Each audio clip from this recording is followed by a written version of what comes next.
मित्रांनो, गावाकडचे जे वातावरण असतं ना ते प्रचंड छान असतं, जे गावाकडचं वातावरण असतं.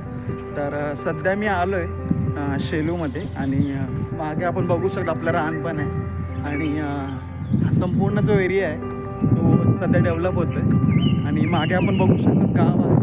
आपण नदीला जाणार आहे, त्या नदीचा एक छोटासा ब्लॉग आपण शूट करू.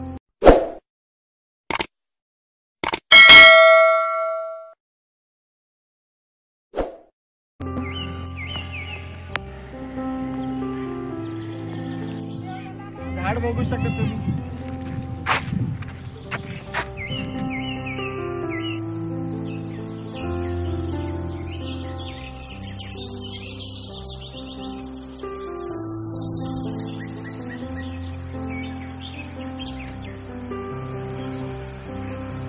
मृणाल पण आहे आपल्या सोबत.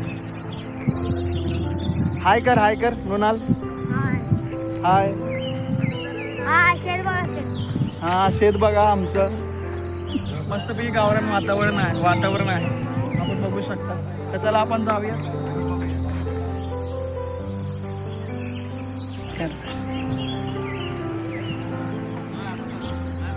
मित्रांनो, बघू शकता तुम्ही पुढे ताडगोळा आणि नारळाची पण झाडं आहेत.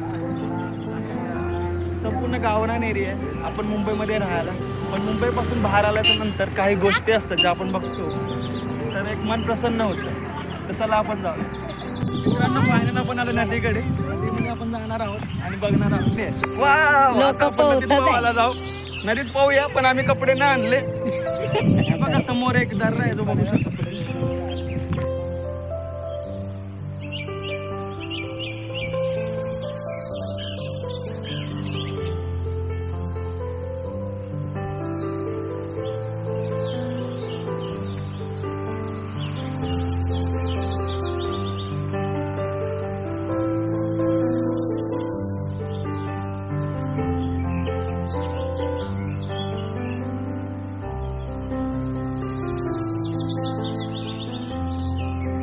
या आपण पुढे जाऊया, नदीचा अनुभव घेऊया.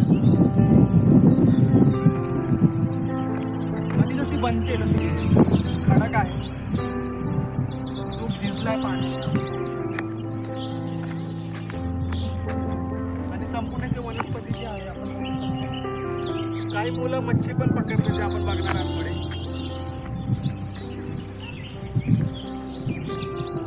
मासे व्यवहार. तर नदी तंत्रामध्ये आपण फायनली आलो.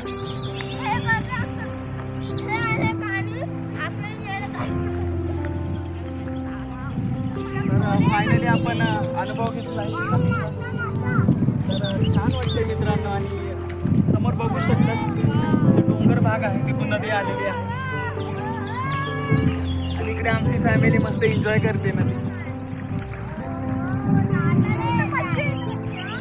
तर तुम्ही पण नक्की अनुभव करा या व्हिडिओला. तर चला आपण मी तुम्हाला थोडंसं दाखवतो आणि आपण समाप्त करू. या येत आहे तुला उतरायचं पाण्यात. चल पहिलं